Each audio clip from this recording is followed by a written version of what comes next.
So just to give you all a weird example, Yeah. okay? So a couple of years ago, so I do psychotherapy, right? So in my psychotherapy practice, I use evidence-based medicine, okay?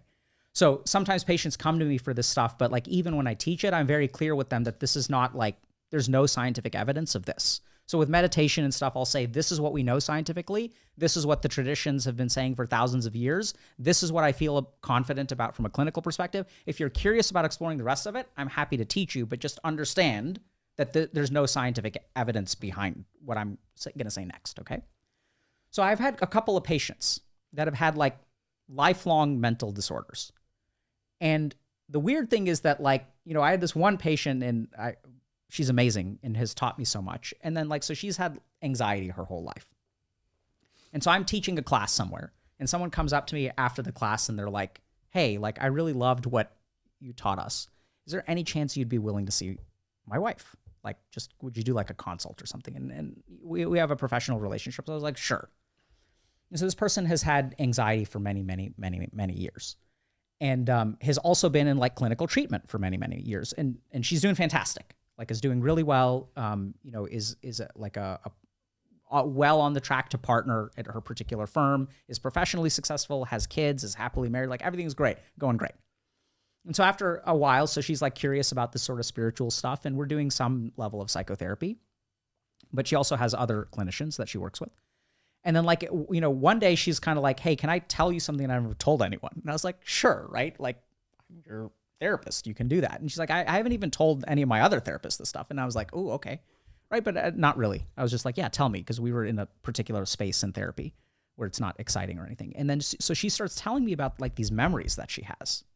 And I ask her, so there's some kind of work that you can do that's called samskaric work. So these are the samskars are the karmas of the past that sort of are present in your current life. And you build them in this life too. We can talk about that in a second. But so she basically starts telling me about these very vivid memories that she never had. And so what I did is I kind of treated it even the fact that she never had it and her specific experience was really harrowing. And she's I asked her when you feel anxious, what is the image that comes to your mind? And she says, I'm underneath the floorboards. And I know that if I make a single noise, the booted feet on top will know that I'm there. And I know it's all over. And every day when I feel anxiety, this is what it is. It's this thing. And so this has never happened to her, right? So there's no evidence that she's actually been in this situation. And so I talked to her a little bit about it, and I'm kind of shocked by this. And so then I tell her okay, here's my take on this. So if we accept the theory of karma, we would say that this is some scar from a past life, which is present in this life. There's other scientific explanations. Maybe you watched a movie when you were 3 years old and the movie was really scary and it traumatized you some way. It doesn't have to be something mystical from a past life, right? There's all kinds of different explanations here.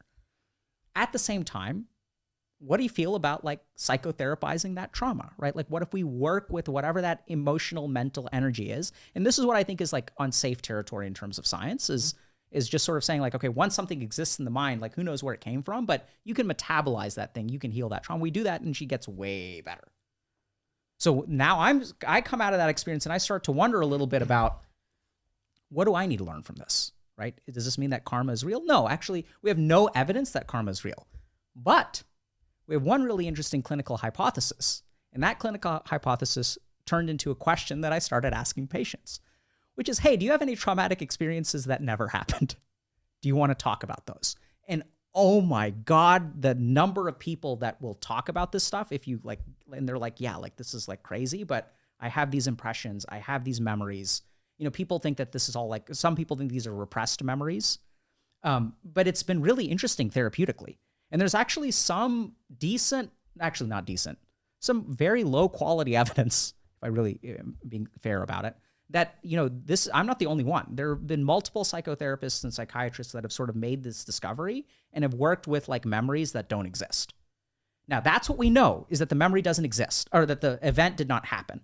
But there's a big difference, and this is where I kind of take issue with a lot of people who are into Eastern mysticism, because they're not scientists. So they'll say, see, this memory doesn't exist, therefore it must have come from a past life. That's an extrapolation I don't think you can make. But going back to you, was that too tangential of an answer? No, this is great.